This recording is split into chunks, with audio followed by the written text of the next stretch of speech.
So we'll talk about what is computer vision. What is computer vision is when we see this particular image, we can identify this particular image as that of a cat. Okay, so any human can identify this particular image as that of a cat. But what a computer sees is when when a machine sees or when we capture this image using a digital camera and read it into a computer, what the machine sees is a set of zeros and ones. It cannot identify this particular image as that of a cat. So what computer vision aims is to bridge this gap between human and machine understanding. That is, human can understand this particular image as that of a cat, and a machine can see only zeros and ones. And from that zeros and ones, the machine should be able to identify that this is an image of a cat. That is our aim of computer vision. Basic aim. Okay. So, some history about computer vision. The first everything started when an image was scanned on a computer. Earlier, the images were not digital images. The first image was scanned into a computer in 1959. Okay, 1959, first image was scanned into a computer. And in 1963, a professor at MIT gave the students a simple problem to solve. And that was the first where AI has emerged as a solution to a computer vision problem. And the first computer vision problems were optical character recognition, like you have a character like 0 to 9 characters, and you'll take a character and then you'll match it with, if you have a zero, you'll match it with your zeros in the database. You'll have a set of images of numbers in your database, and then when you're given a new image, you'll be matching that with the already available data in the database and comparing and finding out which number it is. That was the first computer vision problem that was solved, and it was in 1974. And after that, in 1982, there was some algorithms were developed to find the edges and corners. That was way back in 1982. There some edges and corner detection were developed, and the first major milestone in computer vision was face recognition. Already, if you have a data set of faces, some available people, you have a data set, and identifying a new person as which person in this particular data set. That was done in 1991 using eigenfaces concept, which used eigenvectors and eigenvalues. PCA was the basic thing used there. So that was in 1991. After that, in 2001, uh, Viola Jones face detection was developed. This particular face detection algorithm was used in a mobile phones while taking images. It usually shows a box around the face. So this particular algorithm was used earlier. And in 2012, there was a huge change, and that is when deep learning came into being. Okay. So in 2014, GANs were developed for image generation. So in 1959, first image was scanned into a computer, and by 2014, computers started generating images by their own. So that is the advancement that we are in now. Computers can generate their own images. Okay, so that is where computer vision is right now. So moving on, what makes human distinct is now we can identify a lot of things. We can, if we have already seen things like we have already seen cat. So when you see another cat, you can identify it as a cat. That is what we have learned from our young ages. So that is a lower form of intelligence. That is, if we have seen something earlier, we can identify it, and that particular thing is called recognition. Okay, so Humans can recognize things. So we want the computers to do the same. We want the computers to recognize things like we can do. Okay. And next, what a human can do is human can generate ideas. Okay. For example, I'm not speaking from what I'm not speaking from computer vision prospect, but if some Newton actually put forward the idea of gravity when uh, apple fell on his head. So if somebody here, if somebody a mango falls on the head, he can relate that it is because of gravity. Because apple and mango, even though they are two different things, when it falls down because of gravity. So something we have seen, but we can generate new ideas based on existing facts. That is what is generation. And next, that is also something which makes human different from other living beings. So we want the computers to do the same thing. We want the computers to generate ideas. We want the computers to generate images. We want the computers to generate something from little bit they have seen. Okay, generate new ideas from what they have seen. And finally, human can create. Human can draw pictures of those things that they have never seen. And human can write stories, write of imagine things and write stories. They can create new ways. That is another the most higher form of intelligence. They have not seen something, but they can imagine things and they can create.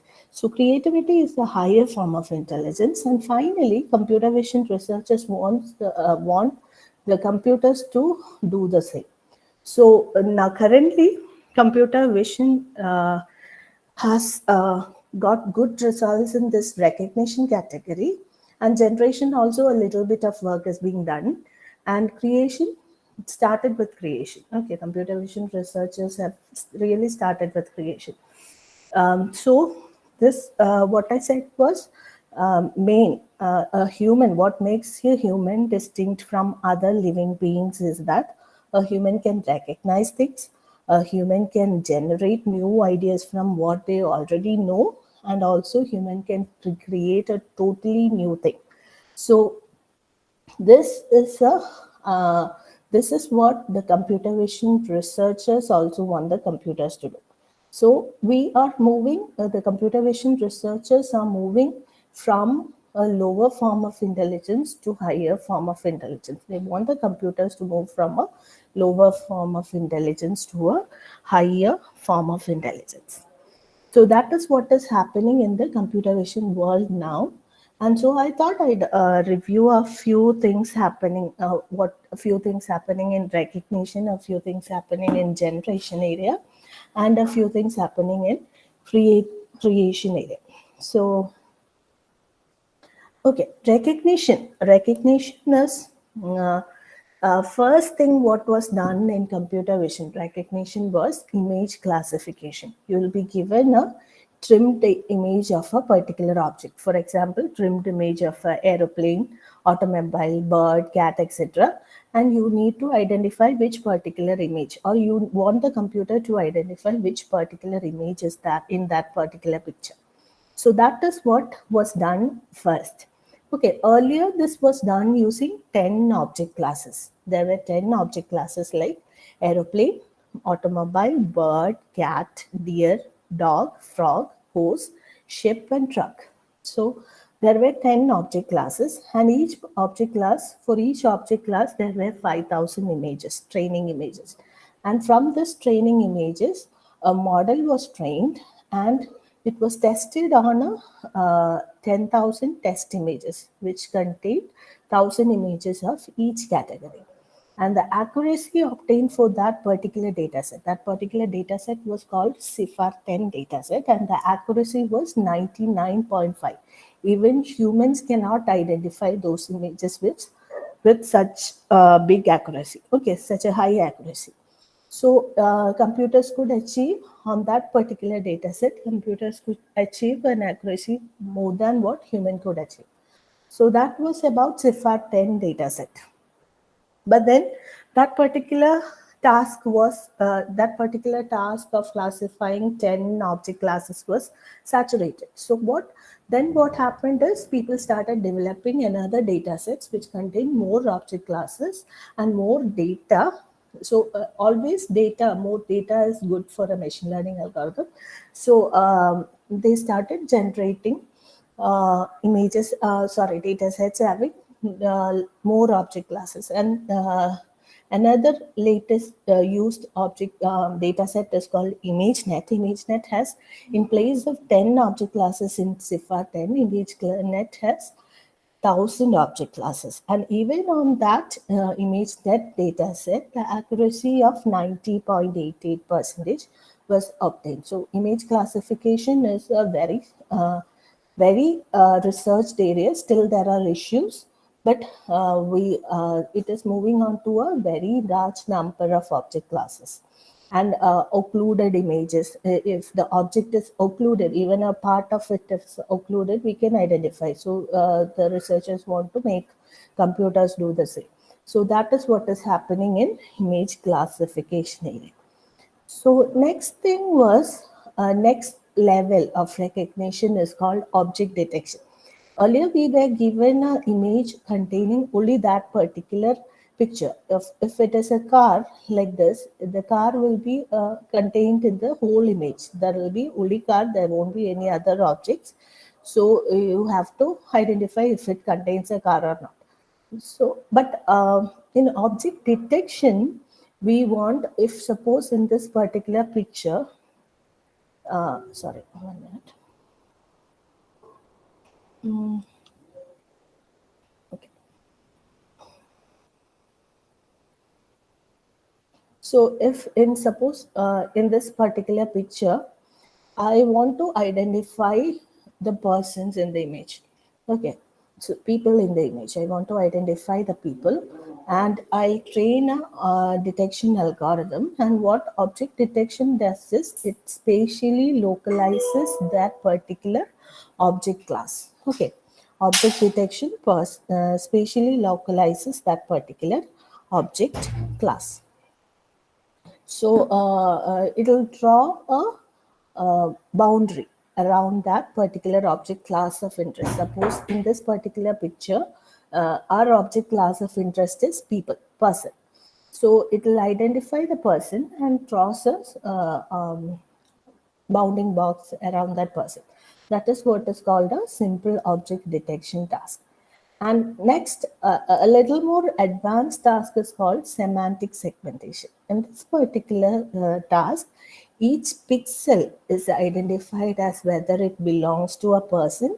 Here, just a bounding box was drawn, and in this, each pixel is identified as whether it belongs to a person or not. So each pixel is identified as whether it belongs to a person or not. A still more advanced version is instant segmentation, where if we have five person, each pixel is identified as belonging to person 1, person 2, person 3, person 4, or person 5. So this is object detection.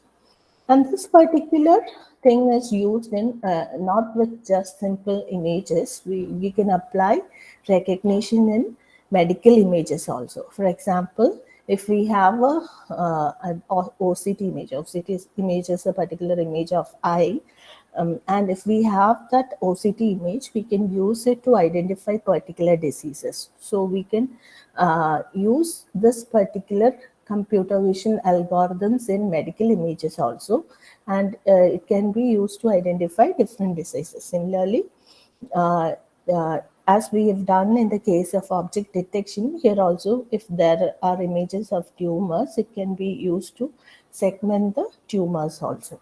So that is about image classification and segmentation in medical images. So the same computer vision algorithms that are developed for normal images can be modified to be applied in image classification, in medical image classification and segmentation also. So another very fast developed research was in identification of COVID from different types of medical images. It was very fast. For example, there were works identifying the level of COVID infection from chest X-rays without the intervention of a very expert doctor. So just a radiologist was enough. And then CT scans also, if that can be properly identified. There were works on identifying the infection from CT scans also. So that was another area where there was a lot of works in very short span. And so we have talked about images, image classification and object detection in images. But another vastly researched area is video understanding.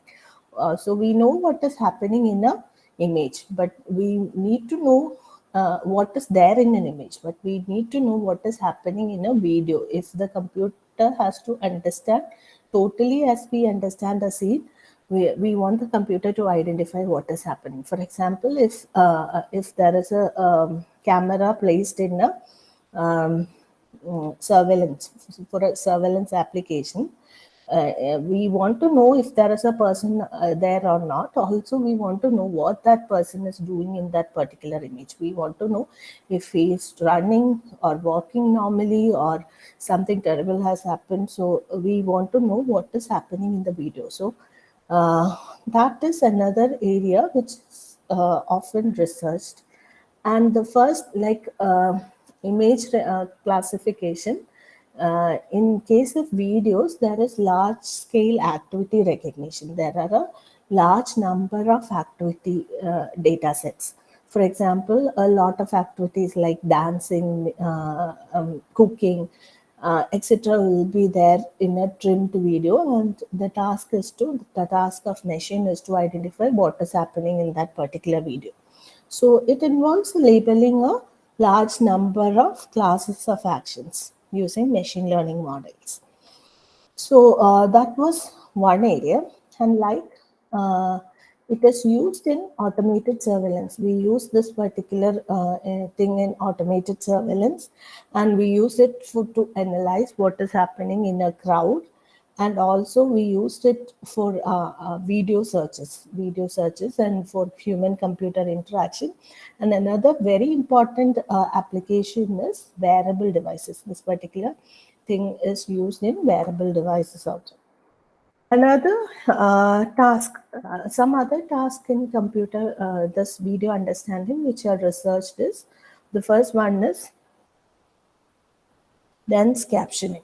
Dense captioning means for each, like we have seen the subtitles in a movie, and for each frame, there'll be a sentence generated, like what is happening in that particular frame. Okay, so that is what is called dense captioning. And next is spatial temporal localization of action. Earlier, just the computer identifies whether that action is there or not. And in spatio-temporal localization, the computer will identify where a particular action is taking place. For example, if it is writing that we have to identify, the computer will identify where this particular writing is taking place, and it will draw a bounding box around that particular action. Okay, so that is what is meant by spatio-temporal localization. And there is also a temporal action localization. Instead of spatial localization, it will just temporally, it will identify the frames where a particular thing is happening, particular action is happening. Okay, so that is recognition. And also another thing that another important application is abnormal event detection. For example, in surveillance videos, there'll be normal actions will be the most prominent ones. Usually there'll be normal actions. Like if there is a surveillance camera, most probably there won't be anything abnormal. But some cases there might be a robbery, or there might be some attack, or there might be some people fighting.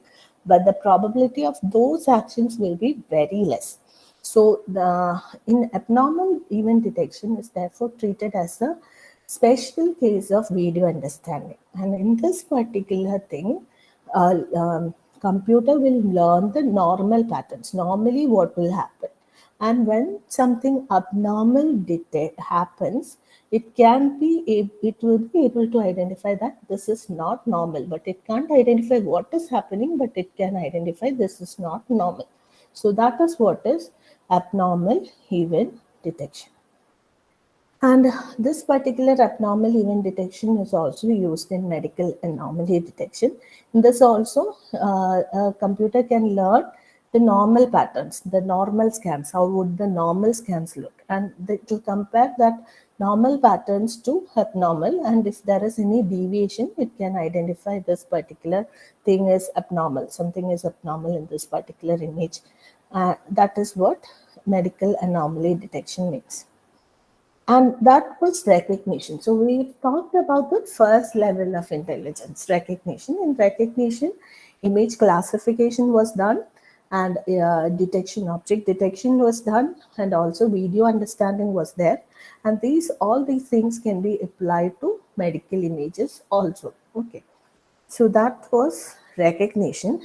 And next is then what happened is then the computer vision researchers were very impatient, and they wanted the computers to generate images on their own. Okay. From just giving a noise, computer vision researchers wanted the computer to generate faces. Well, that was what was done using GANs, or generative adversarial networks. A set of computer was trained to on a set of face data, and then when a noise was given, it was supposed to generate a face image that it has never seen, and the person doesn't exist. So that was first thing that computers do in the generation part. And then next was we'll give some attributes, like I want the person or the image to have a glass, some spectacles, or I want the image of a child, so that I can give an image of a child and I'll get an image of the child. Or I can give the image of a person looking in some different poses. Okay, so that is what, that was another step. I want an image like this. So, or I want a hairstyle like this. That is what was done in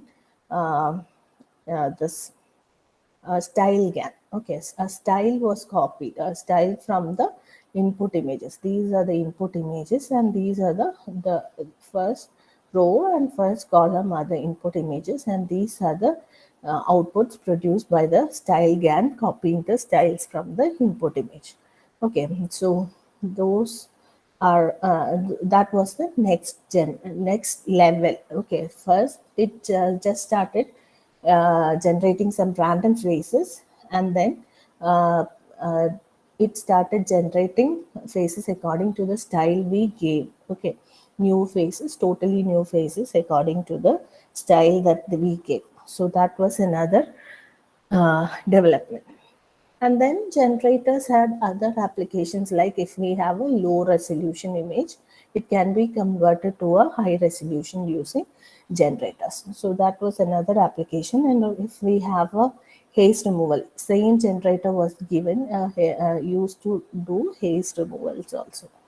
So these, and then final level of human intelligence is creativity. And computer vision researchers want the machine to be creative.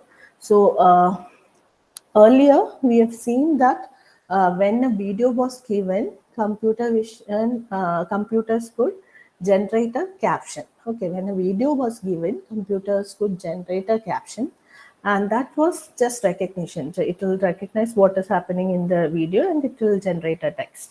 That was recognition. But creativity is when I'm giving a text image, I'm giving a story, and the GAN will be generating some images based on that, or a cartoon based on that particular story. That is one of the first works in creativity. That is, you give a caption or you give a text, and based on that text, the computer will generate a image. Okay.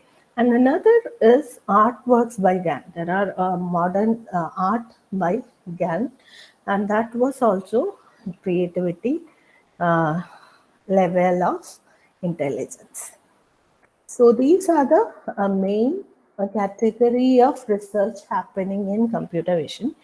If you are going to start, or if you want the students to explore, if you want your BTech or MTech students to explore, you can start with either any of these works. Okay.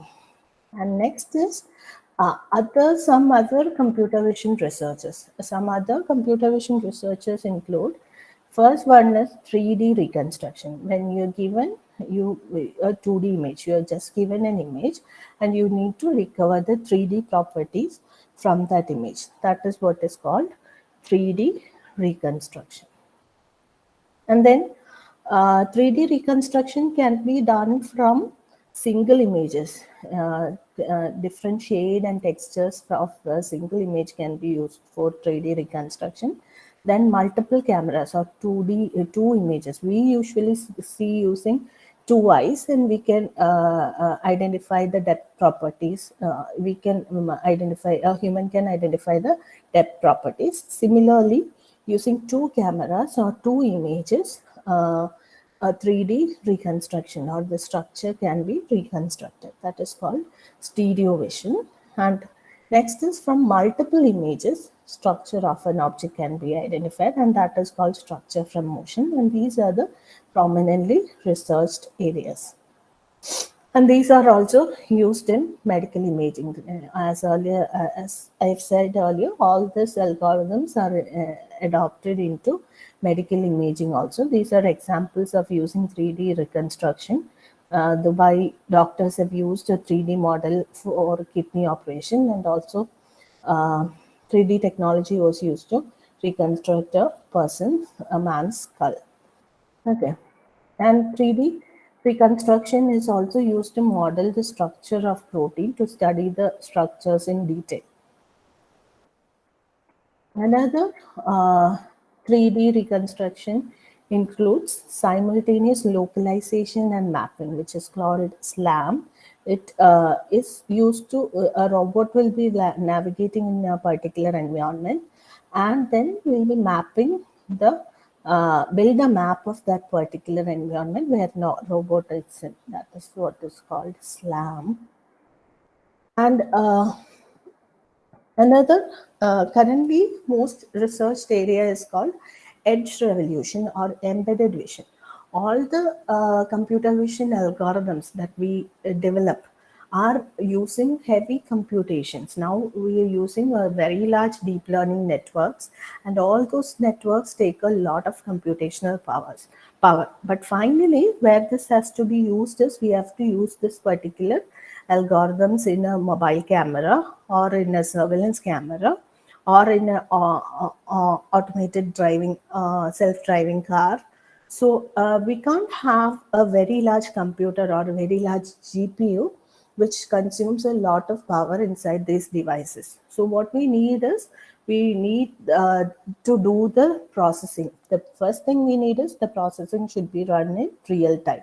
And next we need is, we need very small computing devices, and also we need these devices to consume very less power, because all these applications involve either a wearable device or some mobile platforms.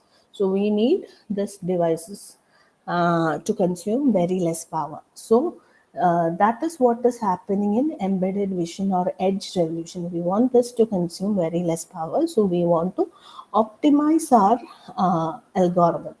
Okay, so there two types of research is done. Even developing a specialized hardware is also done, and also optimization of already existing algorithms is also done in embedded vision. That is a very prominent area which can be researched. Okay, So optimizing algorithms usually involve choosing right architecture and setting some weights. You'll have a lot of weights. Even if we set some weights in random, it won't affect. So setting some weights to zero and then quantizing the weights to lower bits. That are some things that can be done to optimize or the algorithm. And another recent development was explainable AI. Okay, so when earlier when an image of a cat was given to a deep learning algorithm, it will finally output it that it is a cat. What happens inside the deep learning algorithm is not known, or why did that particular machine learning algorithm identify this particular image as that of a cat? That is not known. So explain why did you do that. Computer vision researchers want the computer to explain why this happened. So that is another area which is most commonly researched. Okay. Uh, then there are learning from minimum number of data, and also we don't need to see a lot of cat images to identify that this particular thing is a cat. Just one would be enough. So uh, that is something the computer vision researchers want. Computers also know. Computers should also learn from minimum number of data. That is what is called single shot and zero shot recognition. And when the computer started generating a lot of images, there was another issue. When the computer started generating images, there was the issue of uh, uh, generating fake images. For example, there are a lot of videos that were generated, which were fake and which were very generated to be misused. So identifying fake images and identifying the original images is another important area which is currently researched. So we can pick either any of this area to start with the computer vision research. So I'd be dealing with the previous methods. Like earlier, you have already learned about. I think during the first session, I think there was a session about using deep learning for image recognition or classification. So you are already familiar with deep learning. Today, I'll be talking about the previous methods where people used to extract handcrafted features and train a normal machine learning algorithm to develop for detection or classification.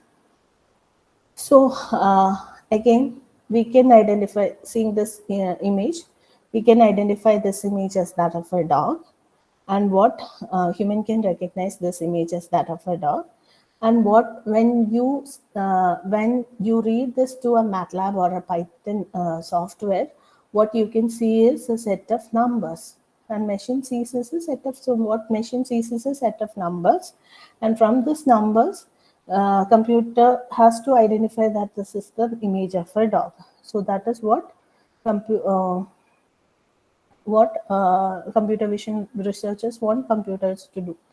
So, why do you want machines to identify in the first place? Because there is a lot of data, and it is hard for human to keep track of this data. Okay, so there is a lot of data. There are a lot of surveillance cameras, even in Trivandrum city in and around. There is a lot of surveillance cameras, and it is hard for human to keep track of what is happening in this particular camera. And there are a lot of social media, and there are a lot of images, videos, and other text data generated. So it is hard to keep track. So it is better if machines can identify. So, can you identify some computer vision architectures which use? Can you identify some computer vision architectures that we use in our day-to-day life? Can you give me some examples? You can type in the chat box if possible.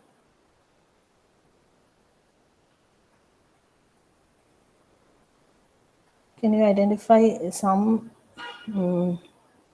computer vision applications that we use in that we see in our day-to-day life? Okay, so let me show. So the first computer vision algorithm that we usually use is a camera, and most of the mobile phones have a face detection algorithm which shows a bounding box around the face. Okay, so face detection is a computer vision algorithm application that we use. And then you have the Google Lens. I think most of you should have used the Google Lens.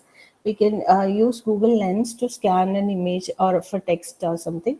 You can do image search using Google Lens, or you can extract the text from an image using Google Lens. So Google Lens is something which you use day to day. And then there are image search engines that we use. And then we have AI cameras installed in our city, or AI cameras installed in Kerala.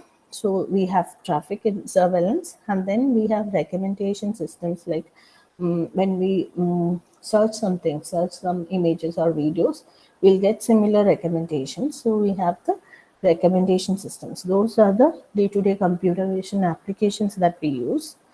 And what is the difference between traditional programming and machine learning?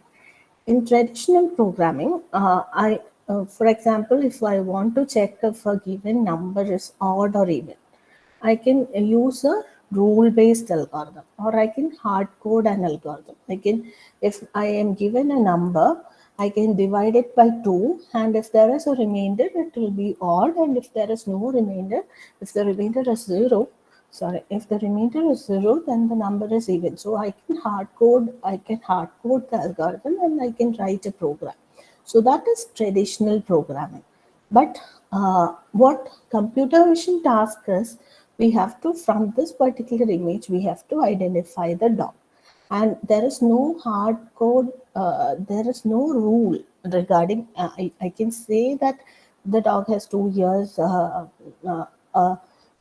tail or something, but there is no way to hard code to identify all these different algorithms, all these different images of dogs. So we need machine learning. So there is no way to hard code. So what we do is we'll use all the data. We'll have a lot of data. We'll collect that data. To we'll use that data to train a machine learning model, and then we'll make it identify. We'll give a lot of dog images to the machine learning model, and then we'll say it is that of a dog.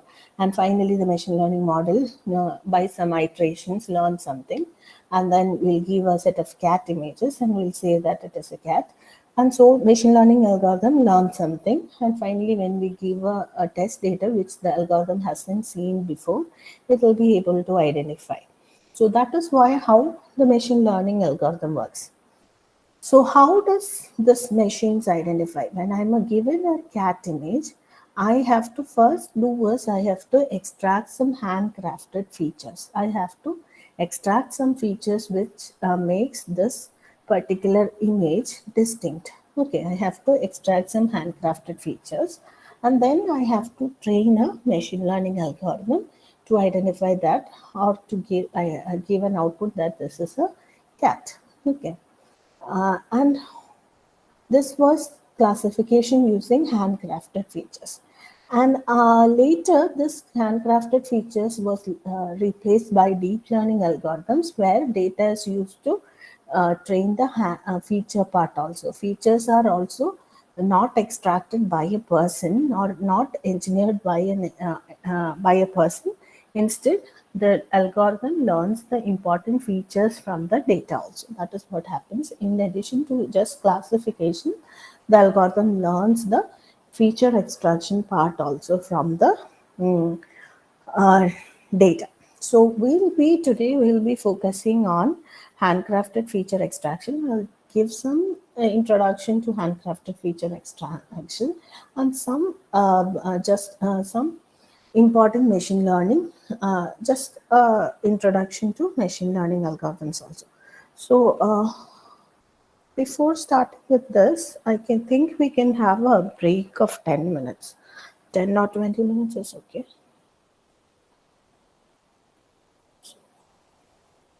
Yeah, video tracking is a good thing. So can we break for now? Okay, miss. Okay. We'll join by 8:05 or something. 8:05. Okay. Dear participants, we will be having a break for 10 minutes. We can join back at 8:05.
Okay, dear participants, please join back so that we can continue. Anita ma'am, please continue with this section.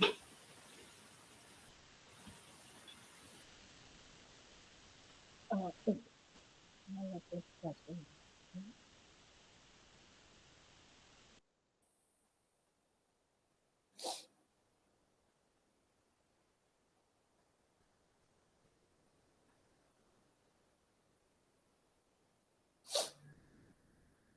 Mm. Hope the screen is visible and my sound is clear.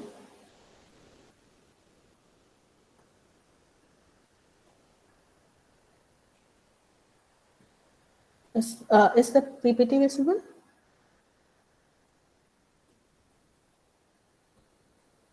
Yes, ma'am. Okay, thank you. As I have told you earlier, how machines identify from image, how do machines identify is machines will extract some kind of handcrafted features engineered by a computer vision researcher, and then we'll use those features to train a machine learning algorithm, and then the algorithm will identify the particular image. First we'll see about features. Or if we are giving an image like this, we can't identify the image of a cat by just looking at the numbers. We can read this image as a set of numbers or a matrix, and we can't identify that it is a cat from those set of numbers, because if the cat is a bit shifted by position, the numbers will be totally different.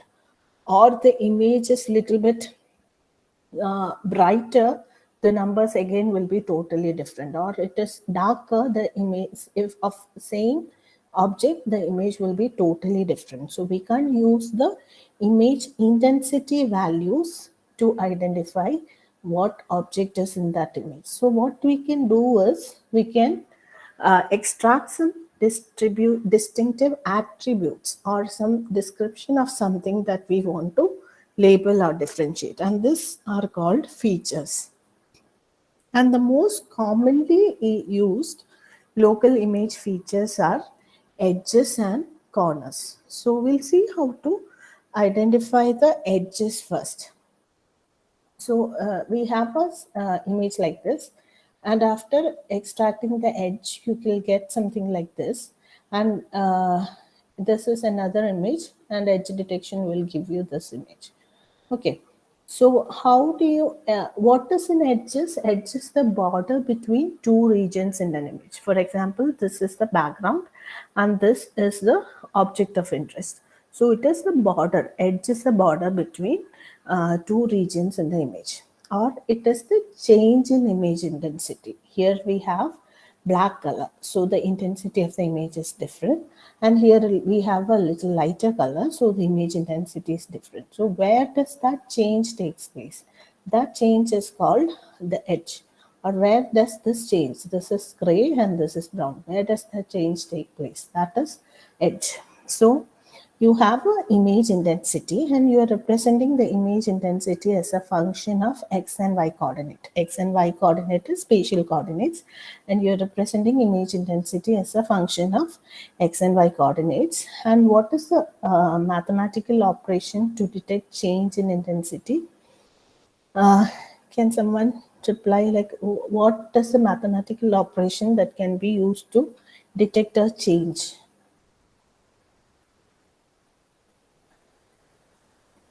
uh, The mathematical operation that we usually use to detect a change is differentiation. Similarly, here also we can use differentiation to detect the change in image intensity. But we have to do differentiation in, we need to know the change in x direction and we need to know the change in y direction. So we can use gradient operation, that is differentiation in x direction, differentiation of the image intensity in x direction and differentiation of the image intensity in y direction. That is what it is called gradient, and we can use this gradient to identify the edges in the image.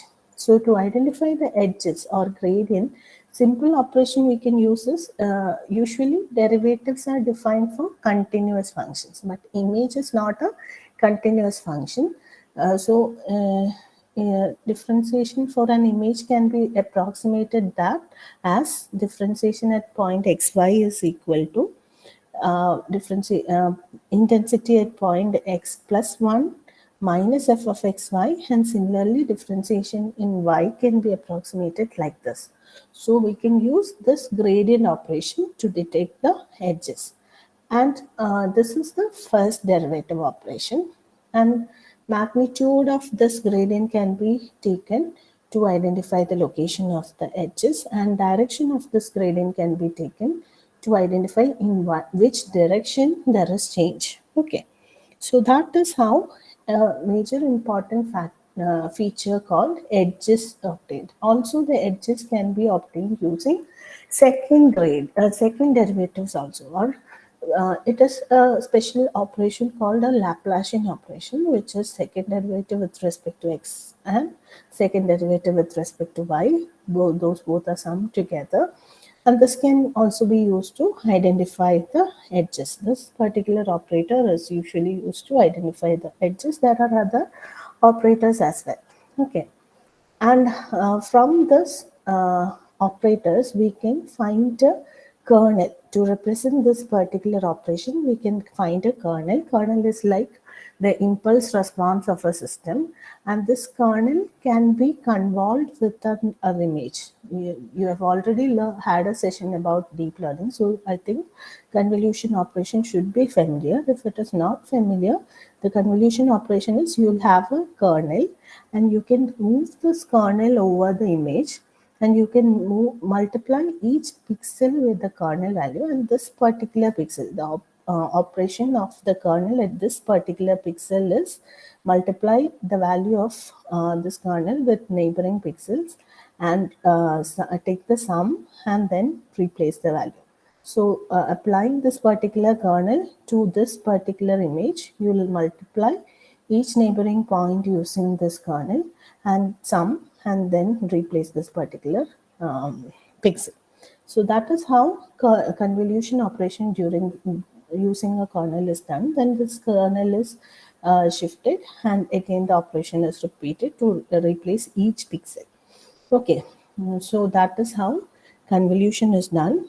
So using edge, there are a number of edge detection kernels, and using those kernels, you can find the edges. And there are a lot of edge detection algorithms like Laplacian of Gaussian, difference of Gaussian, canny edge detector, etc. So this edge detection algorithms have three stages. The first stage is there will be some noise. You have to remove that noise. So you'll use filtering, and then you'll be using this differentiation operation. This differentiation operation can be any approximation. It can be a first derivative, it can be a second derivative like Laplacian, or it can be some other edge detection differentiation approximation algorithms like Sobel operator, etc. And once the edges are detected, once the differentiation is done, you will get an image, and finally from that image you have to detect the edges using some thresholding. So that is what is the edge detection algorithms usually do. This is an example which I have done. This is an image, and an LOG is applied, or Gaussian filtering is applied to remove the noise, and then Laplacian is applied. So once the Laplacian is applied, you will get an image like this, and this image is thresholded to identify the edges. So this is the result of the edge detection algorithm.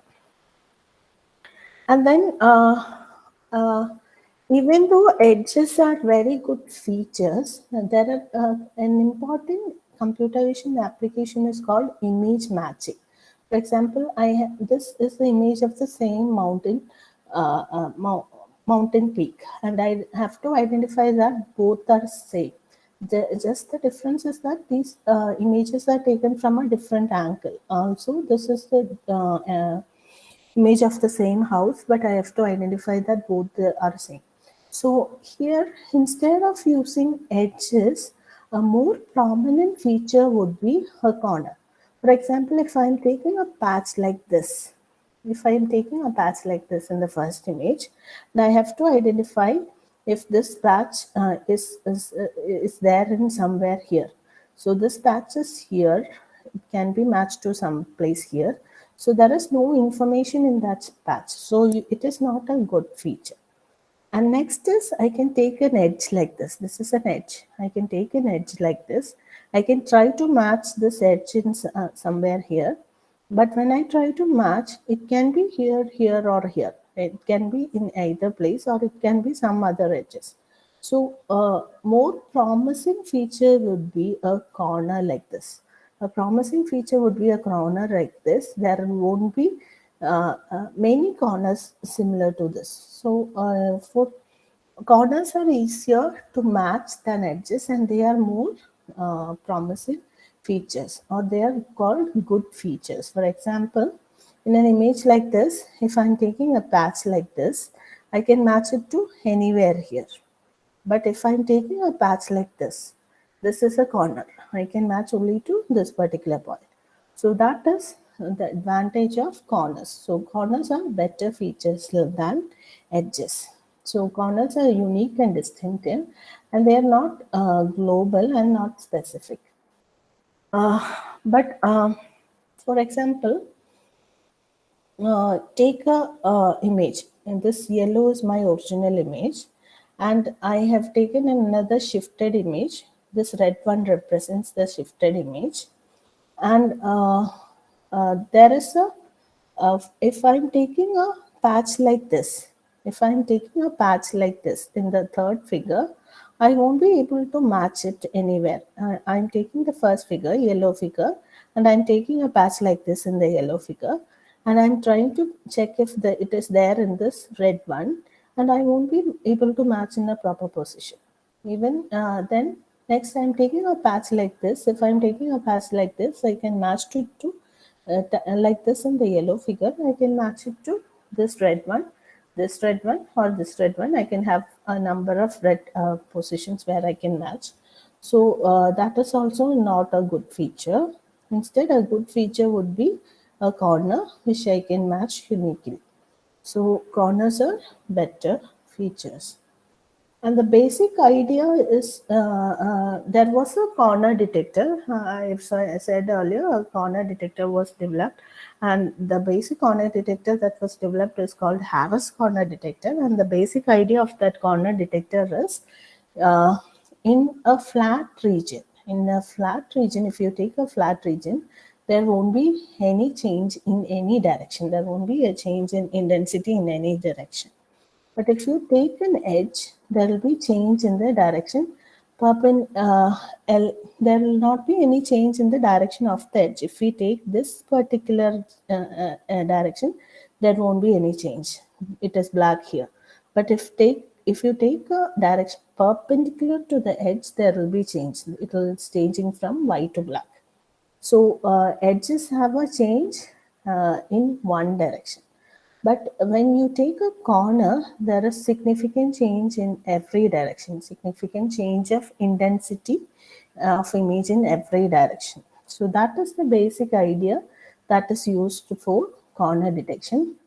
And I'm not going into the mathematical details, but using the image, Harris matrix, using the image, the derivatives of the image are computed. Fx of xy is the x derivative, fy of xy is the y derivative with respect to y. And those derivatives are computed and this particular matrix is formed. And this matrix is the eigenvalues of this particular matrix is computed. And those eigenvalues of the matrix are used to detect the corners. And if both the eigenvalues of that matrix are small, it will be really eigenvalues represent the data spread, how much the data is spread. If both the eigenvalues are small, it represents that the data is not much spread. So it doesn't have much information. It is a flat region. And if the eigenvalues, one of the eigenvalue is large and the other is small, it shows that the data spread is in one direction. So it represents a edge. And if both the eigenvalues are large, it shows represents a corner. So computing the eigenvalues and checking them will help to detect corners. But computing eigenvalues is computationally expensive. So if you want to do a real-time computation, instead of eigenvalues, I can use another score. It was introduced by Harris. So it is the determinant of this particular matrix.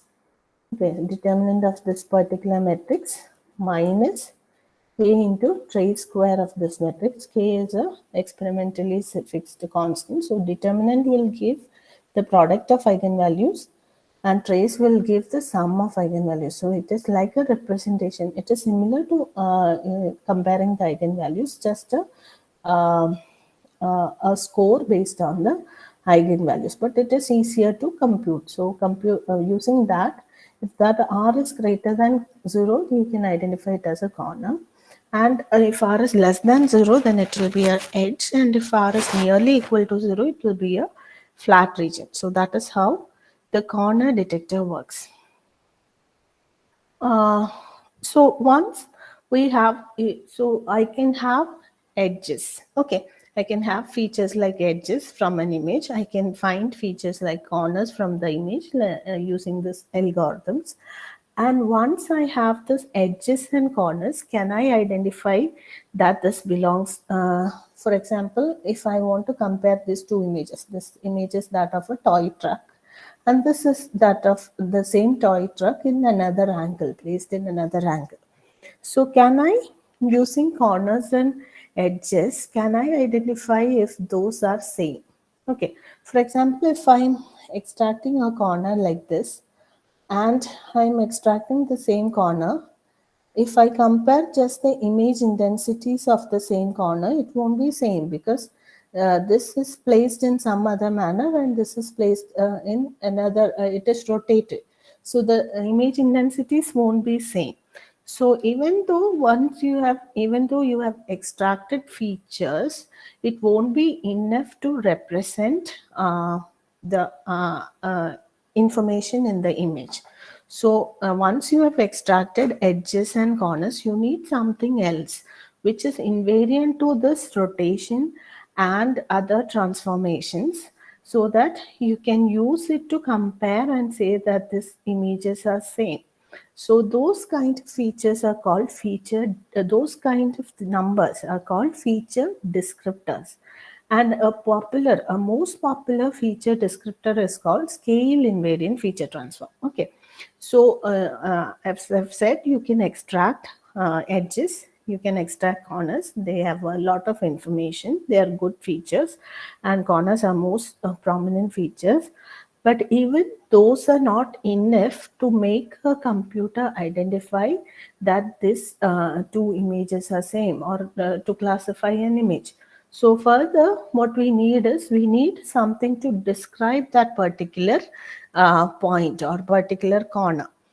You can't use image intensities because it will differ if the same image is taken using different lighting conditions. It will differ. So we can use image intensities. We won't be able to compare the image intensity at that corner. So what we can do is we can extract some kind of descriptors based on the neighborhood, which will be invariant to scale. Scale is like even though it is here the truck seems to be larger than this, so invariant to scale and intensity and rotation. So we'll have to find some feature like that. And Swift is one of the most prominent features. It was the most cited paper in computer vision for some time back. I don't know about it now, but SIFT was introduced by David Loeb in 2004, and it was one of the most cited papers in computer vision. It is also a patented feature descriptor. So And shift is invariant to change in same figure. If there is illumination variation, shift points will be same. Shift descriptor will be same. Even shift is invariant to change in viewpoint, and also it is invariant to noise and other transformations. So shift is usually computed by, I'm not going into the details, but there are a specific set of steps to compute this feature. We'll compute a key point. Key point is something like a corner. Key point is something like a corner. And for each key point, we'll find a key point descriptor. We'll find a set of values or a vector to describe the particular key point. And this particular descriptor can be used to compare if the two images are same, or this particular descriptor or this particular vector can be given to a machine learning model to identify the, it can be given to a machine learning model for learning and further classification task or something. Okay, similar to SIFT, there is another descriptor or feature called histogram of oriented gradients. So this is also similar to SIFT. It is also a set of vectors that can be used to represent an image, and this set of vectors can be given to a machine learning model to identify a particular. For example, we have talked about the classification of cats and dogs. You are given a set of images of cats and dogs, and you have to identify whether it is a particular image is that of a cat or a dog. So what you can do is you can extract the histogram of gradients, and then you can form a vector. It will be a set of numbers, and you can form a vector for each image, and then you can give this vector to a machine learning model, and the machine learning model can be used to identify if it is that of a cat, or it can be trained to identify the cat and dogs. Okay. So that is about features. So I've talked about edges, how you can extract the edges. I have not gone into the details of the mathematics, but there are algorithms to extract the edges, and there are algorithms to extract corners, and there are algorithms to describe these features. Okay. So there are a number of algorithms. I've just talked about some example. So once this handcrafted features are extracted, we have to use machine learning algorithms to do our task. Machine learning algorithms to learn from this handcrafted features. So we'll see some prominent machine learning algorithms. And first, when we want to do a cat dog classification, what we have to do is, suppose we want to develop a machine learning algorithm to classify cats and dogs. You're given a image of a cat or dog. You want your computer to identify whether it is that of a cat or dog. So first thing you have to do is to create a data set containing images of cats and dogs. You have to collect a lot of pictures of cats and dogs. So this is an example of a data set of, this are cats and these are dogs. And this is an example of a data set without label. Label means I'm saying that this is the image of a cat, this is the image of a dog. So with each image there is an additional information that this is the image of a cat or this is the image of a dog. So we can form a data set first. Okay, then once you have formed the data set, you can divide the data set into train set, test set, and validation set. Train set is what is used to teach the machine learning algorithm. We'll use the train set to teach the machine learning algorithm. And test set is something which is used to test our machine learning. How well does our machine learning algorithm works? So that is done using test set. And in validation set, we'll have to adjust some parameters for the machine learning algorithm to learn better. So that was done using a validation test set. So first thing you have to do is you have to collect, according to your requirement, you have to collect a data set, and then you have to divide the data set into test set, train set, and validation set. But if it is the most commonly researched problem, then you have a lot of data sets available, standard data sets available. And the advantage of using standard data set is that you can easily compare your results with the already existing results in the paper. For example, you can download, if you're doing a object detection or object classification problem, image classification problem, you can download the CIFAR 10 data set. It will have a lot of images. There are works which have used CIFAR 10 data set before. So you have done some algorithm and you want to compare your algorithm performance with others, then it is easy because already people have worked on it and reported the results. So it is always easy. If there is a standard data set, it is always easy to work with a standard data set. If it is not available, or you are concentrating on some specific problems related to your area or something, then you have to create a data set and divide it into train, test, and validation data. And once a data set is created, you can take the train data and then you can extract the features. Okay. Features like which you feel important is for your data. Okay. Features, any feature which you feel important, existing features or features which you feel is important for your data. Suppose that my feature vector is a two-dimensional feature. Just it has two numbers, just two numbers. The first one is feature 1 and second one is feature 2.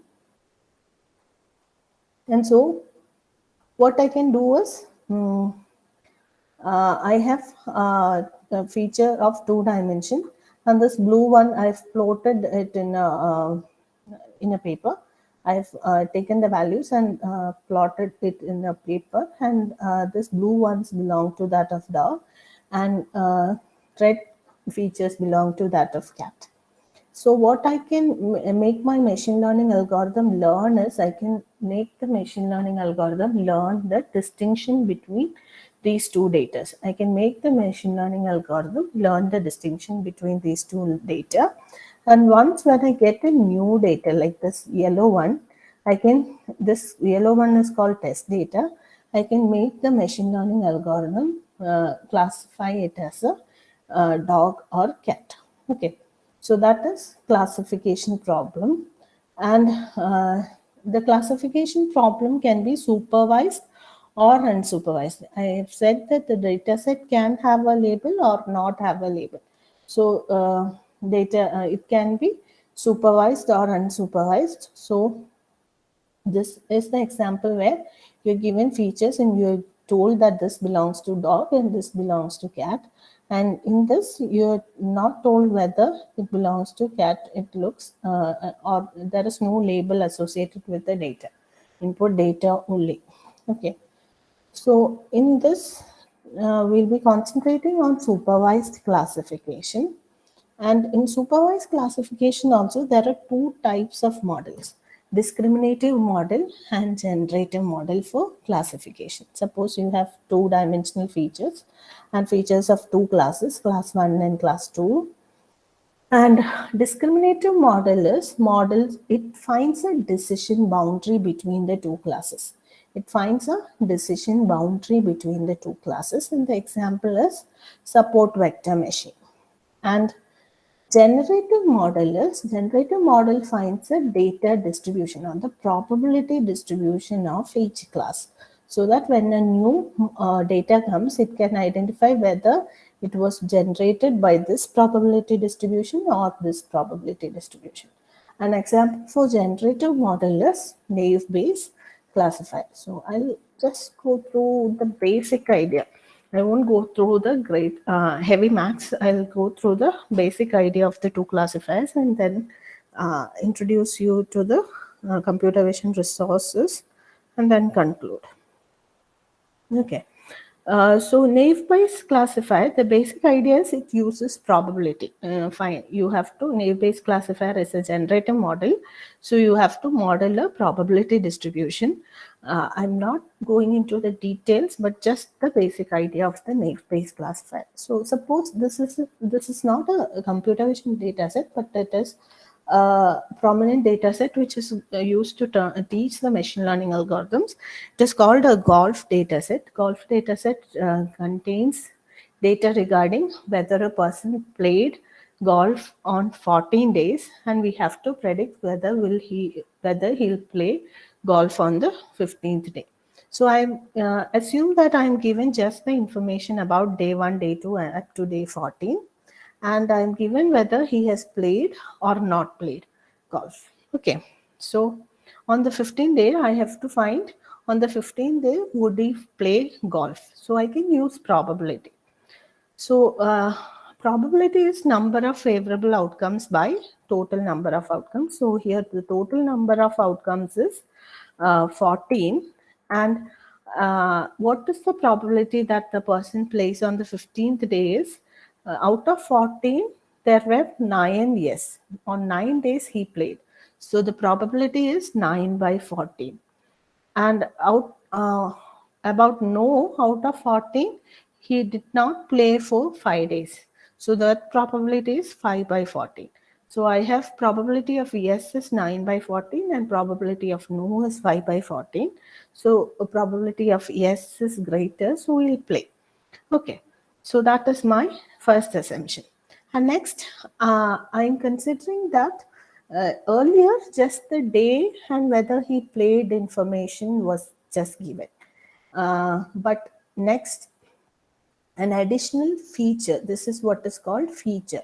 Additional feature regarding the day was also given. Instead of just output, I'm given an additional feature like how was the day? Was it overcast? Was it cloudy? Or was it rainy? Or was it sunny?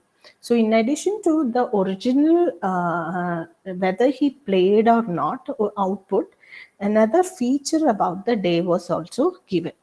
And if that is given, I can use conditional probability. I can use the condition, how the I can condition this probability of playing on what kind of day it was. So what is the probability I have on day 15? I'm given that it is a sunny day. So what is the probability that the person will play golf on day 15 if it is a sunny day? So let's see how we can use probabilities.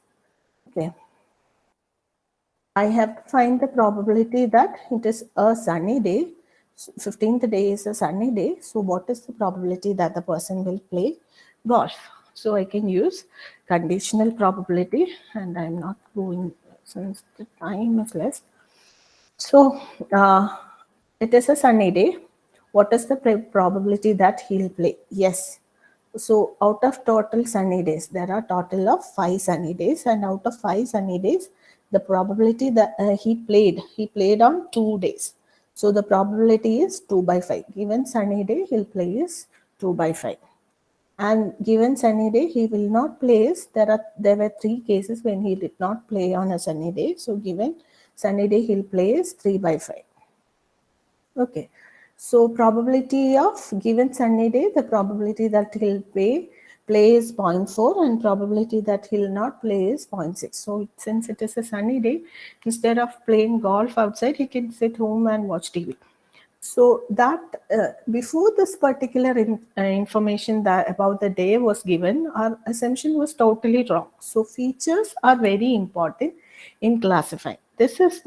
Um this is how probability or conditional probability can be used for learning from data and to model. Similarly, if a number of features about the day, like the day is, the temperature, the humidity, and wind is given, we can classify the data. That is where Bayes' theorem comes in. I'm not going into the details. Anyway, there are a lot of assumptions when this number of features come in. Anyway, this is the basic idea of a Bayes classifier. Bayes classifier uses probabilities to model the two different classes. I'm skipping this too. So that is about the generator model. uh, I'll get 10 minutes, so I'll go on to support vector machine. The basic idea of support vector machine is similar to earlier case. You will have I'm having, suppose I'm having a two-dimensional data of two classes, and I have plotted this two-dimensional data. And support vector machine uses decision boundaries for classification. It will find a line that separates the two classes, and I can have different types of lines that separate the two classes. Out of these three sets, the first one is, sorry,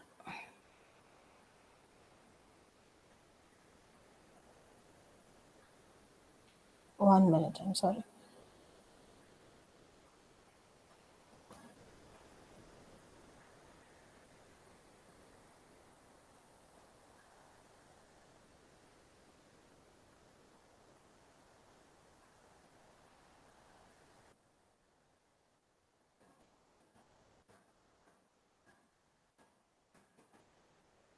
Out of this three, I can find infinite number of decision boundaries. But out of this three, which do you think will be a better decision boundary? It will be difficult to identify from this picture, but if I draw something like this, I'm drawing a line parallel to this decision boundary through nearest data point, and I'm drawing lines parallel to decision boundary through nearest data points in both classes, and then which would be the best one. You can see that here the margin is wider. Here the difference between the distinction between the two data points, this belongs to the one class and this belongs to other class, and here the margin is wider, so this would be a better data point.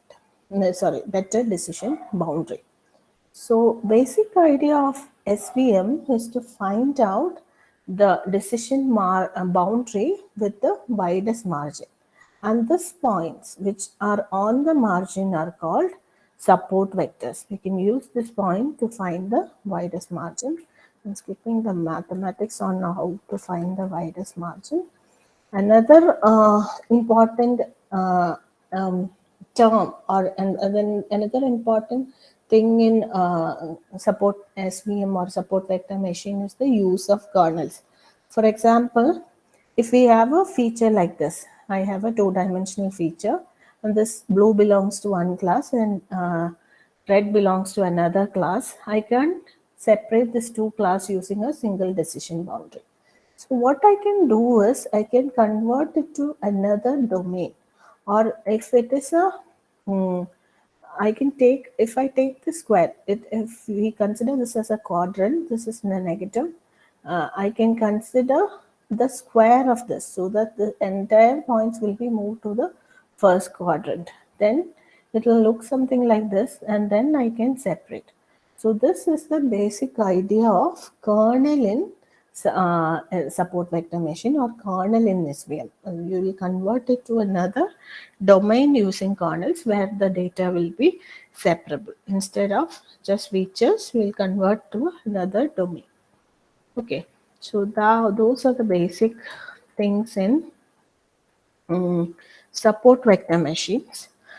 Sorry, machine learning. I wanted to talk about naive Bayes and support vector machine, and next just anomaly detection. I wanted to show you an example, but I am skipping this for now. So the major, if you want to start a research, or if you want some project in computer vision, the major publications that you could refer is, there are very important conferences where latest work will be published. You shouldn't go for any simple conferences. These are the most prominent conferences where latest work in computer vision are published. One is called CVPR. Another one is ICCV, and also there is a journal on pattern analysis and machine intelligence, and this journal by Springer on IJCV, International Journal of Computer Vision. And these are the things where you can have very good quality publications, and you can refer that and start your work. Most of the papers will have shared code. You can download that code and start, and then you can proceed from there. And these two are Indian conferences, the most prominent Indian conferences in computer vision. Uh, another method where how you can start is in associated with this computer vision conferences, there will be a number of challenges where they will give a computer vision problem, and they will also give a computer vision data set, and they will ask people to upload the solutions. So you can make your interested students participate in these challenges if possible. There are challenges associated with all these conferences, including this Indian version of the conferences also. There are challenges associated. So the advantage of challenges is you will get a problem. You just have to choose a problem from a list of work challenges. And another thing is they'll give you the data set as well. So participating will be a good experience, even though you won't, if you are not top also, participating would be a nice experience. Computer vision resources, there is a site called CV Foundation, Computer Vision Foundation. You have all the computer vision conference papers in this particular site. And there are computer vision books on by Celesky. This is a very good book to read. And then there are other books like this one. And there are a lot of videos and courses. And this course by this one is deep learning based course CS231N by Stanford, and this is from Berkeley by Jitendra Malik. It has a lot of interesting PPTs, and this course is very simple and has a lot of a number of videos available in YouTube. So with this, I think I'll stop. If there are any questions, I can take the questions.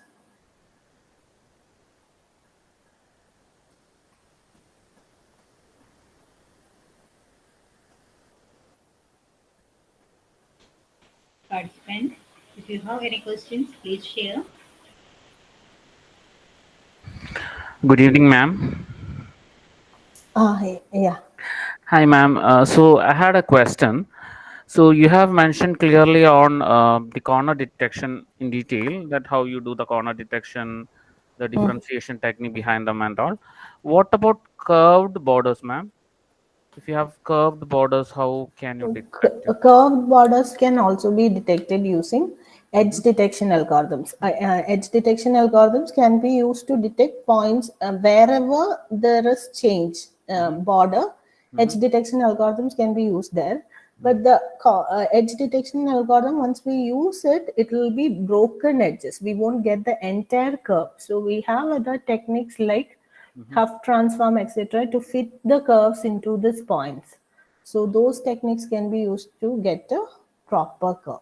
And what about this kind of contour transform and all? I think they are also good, isn't it? They are also good.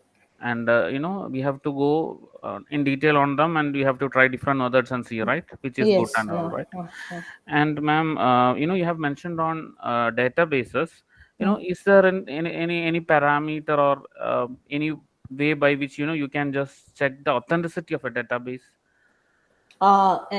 Usually what we do is we'll take the data sets from this prominent conferences, Mm-hmm. or if we need a prominent conferences, we have a backing from their end, so we'll have a good data set. Mm-hmm. And if we need the medical data sets, there are also in that case also there are some very prominent site sites where you can get not just Kaggle or anything. But there are some very prominent groups that work on that publish a lot of work on this. So you can look at the papers and decide what they have used. You can use opt for data sets which were used by a lot of researchers. That Or will be it. Yeah, and what about, if I just go and collect some data from maybe a renowned hospital, maybe if I'm working in medical image processing, will that be okay, or It should will be okay, but I? the problem is you won't get quantity will be very low. That will be the problem which you will be facing. But Yeah, yeah. collecting data is always good in case of medical images. And one challenge that I have personally felt is that you may get the data, but you may not be aware of what really the problem is. Yes, that is another issue with collecting the data. The doctors won't have time to identify and give us the proper information regarding the data. So, to start with, it is better if you get some data from prominent papers or prominent authors. All right, so that would be reliable. And still, many of us are still confused whether you have to go for the machine learning or the deep learning. What do you Uh, think on it, ma'am? Machine learning, I have actually done my anomaly detection. I have researched on that. Hmm. I have used both machine learning and deep learning methods for anomaly detection. And Okay, machine learning, if you can find a proper feature, okay, it is always good to go with machine learning because it will have a good time will be very less. We'll require less resources. But deep learning, the accuracy is never comparable with machine learning. It will be very far better, but the resources we require will be very high, and we won't be able to implement it in some hardware, or it won't be possible. So if properly engineered, a handcrafted feature with the machine learning algorithm would be good. But yes. And let me tell you, if you're working, say, in mammogram, why people go with mammogram is that it's comparably cheap, right? So in those cases, it would be nice if you go with the ML, right? Because if you go with the, considering the cost and all, the cost of hardware implementation, if you go with the deep learning technique, implementing that would be a very costly affair, isn't it? yes, it would be costly, and it you won't have resources available at your expense to do the things. Hmm. So it will be costly. But when you come to research side, you want to publish, right? But Yes. when you try to publish a feature extracted machine learning algorithm, it is very difficult. We have to really prove that our method is better than deep learning, and it should have a number of advantages. Otherwise, publishing side would be a bit difficult with the machine learning part. Yeah, you meant that if you're working with those kind of the feature extraction method, the features that you extract should be really important, isn't it? You should not Yes. be taking something and just giving to a network, isn't it? What You you have to mathematically explain why it is relevant to that particular application. Yeah, that was really informative, Anita ma'am. Thanks a lot. Okay, thank you.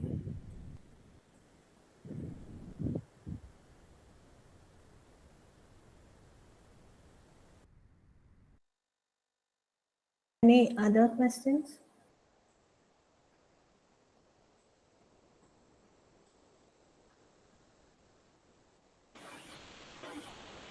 Okay. Now I invite Sujit sir for presenting the virtual moment show and also for delivering the vote of thanks. Sujit sir. Okay, miss. I, on behalf of all participants and Department of Electronics and Communication, College of Engineering, Perumal, I thank Dr. Anita Edison ma'am for giving a valuable session on machine learning for computer vision. Thank you, ma'am, for spending your valuable time with us. I also wish to give her a virtual moment on behalf of you all for giving us a wonderful session.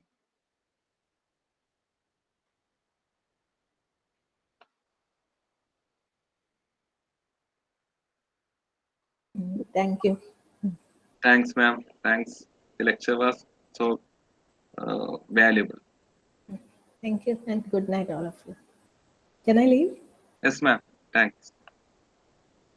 Thank you. Okay, today's session is over. Tomorrow we can have case studies. from Jerasa NIT Calicut. Thank you.